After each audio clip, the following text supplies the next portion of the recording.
up, guys? Hey, so I had someone send me in a video of their squat. I'm just gonna call him Joe just to keep him anonymous.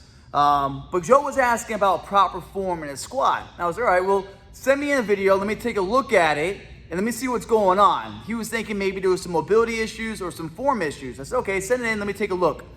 So he sent me in the video, and what I saw was there was a stability issue. And I thought this would be a good point to bring up to everybody else as well, too. That everyone's always focused on mobility. How can I mobilize my calves? How can I mobilize my quads to get a better squat? When in reality, you need mobility and you need stability, okay? You can have all the mobility you want. I find out like when I have clients that are super flexible, when they add a heavy weight to their back and they go to squat, they still cave in the same. They're lacking that stability. So what we wanna do is we wanna turn on the glutes, all right? So if you notice when people are squatting, they go down, and right before they get to that parallel line, their knees will cave in, all right? The knees will turn in, the ankles will turn in, and the feet will turn in as well, too. So the whole lower body is caving in, and then the back starts to cave in on top of that. They lost the stability in the squat. So these movements I'm gonna show you now, it's gonna help stabilize you in your squat. We're gonna use them as a primer, all right?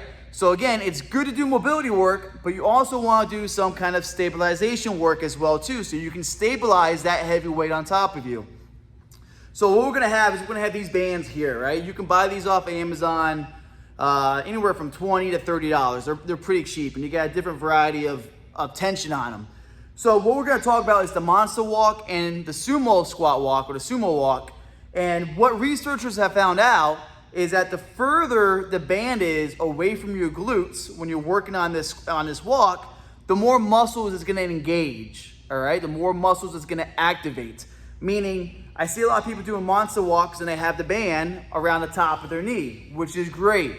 But you also wanna go down towards the ankle. So you can wrap this around the ankle, and then you can wrap this around the foot as well too. When you have it around the foot, it's the furthest point away from your hip and your glutes. You also have to fight that foot from turning in. Again, you have the band wrapped around the foot here. It's pulling the foot, so you have to fight that band, so you're twerking it out, right? The muscles are engaging there. It's gonna help activate the glutes a little bit more. So I'm gonna show you a couple different movements you can do, or different positions you can do with the band on the sumo walk and on the monster walk. And what's great about these is you have different, like I said, different varieties of tension on these bands. So if you were someone that wanted to put it above your knee, you would go with a thicker band. The further you get away from that point, you can drop down to a smaller band depending on how many steps you're gonna take. What I like to do is I like to do 10 meters forward, 10 meters back.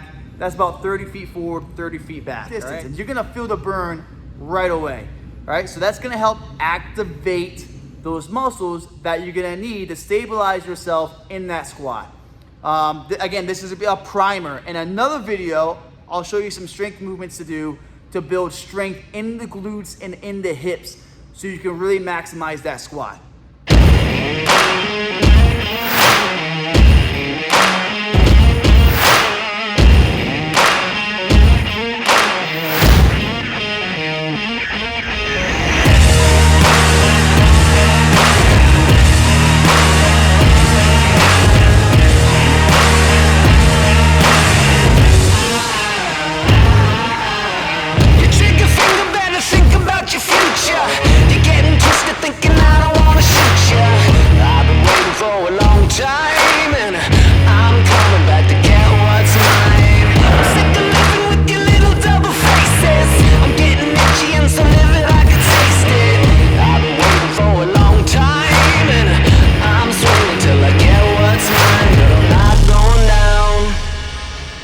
I'm not going down.